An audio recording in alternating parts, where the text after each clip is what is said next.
Forspoken reviewers have spoken, Dragon Age 4 loses big talent, and from Avengers gloom to Lara optimism. This is GameF8 News. If you like this, click the like button. If you want to keep up to date with all gaming news, click subscribe. First, for our Soupçon stories, the new Last of Us TV show has been a huge hit with old and new fans of the franchise, so much so that according to the UK box chart shared by gamesindustry.biz, sales of the remade The Last of Us Part 1 have increased 238%. The surge will be good news for other video game franchises set to release TV shows this year. Call of Duty Modern Warfare 2 will finally introduce hardcore mode in next month's Season 2 update. Many players, including myself, were sad not to see it at launch.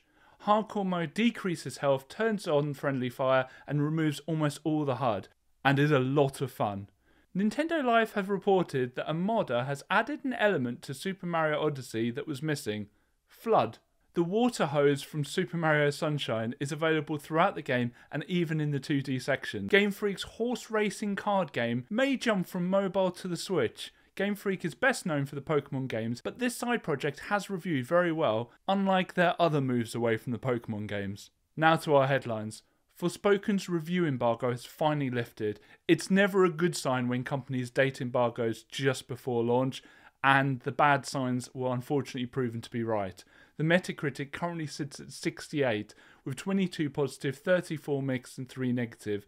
Reading the reviews, it seems that there is great combat, and many reviews were positive about the parkour elements, but the story and environments were accused of being too generic and plain. Square Enix seems to be struggling, moving away from its tried and tested IPs.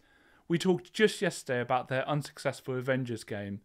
I'm worried that the company will start to do what many other video game publishers and developers have done and restrict all their projects to just their successful franchises, such as Final Fantasy. We've seen with EA and Ubisoft that the games can become saturated, so would be a risky move to lean too heavily into them. A word of caution about Forspoken: it seems to be out in the world, with spoilers being posted online, including the final boss, so make sure to be careful if you're planning on picking it up today. Next, we reported on the demise of Crystal Dynamics' Avengers game yesterday, but there may be some good news. Last year it was announced that a new Tomb Raider game was in development with an agreement between Crystal Dynamics and Amazon Games, which is an unlikely partnership. Luckily, the joint press release also mentioned that the game would be a single-player, narrative-driven adventure. Well, PlayStation Lifestyle have reported that the game will be revealed sometime this year, with other outlets hinting that it may be sooner than we think.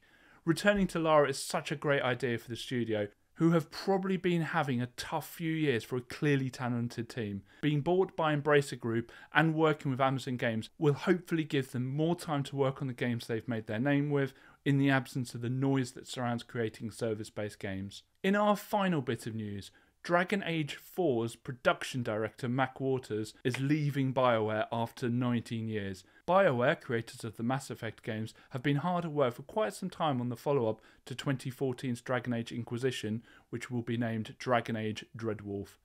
They announced in June last year that they were currently halfway through development, but for the production director to leave at this time is not a good sign. This follows many other key resignations, including the general manager and Mass Effect director Casey Hudson and Dragon Age executive producer Mark Darren, who left in the last few years. There are clearly issues at the studio. Whether these are internal or coming from parent company EA is yet to be seen, but they desperately need someone with a lot of experience to come in and right the ship before we start hearing rumours of Dragon Age's cancellation. Anyway, that's it for today.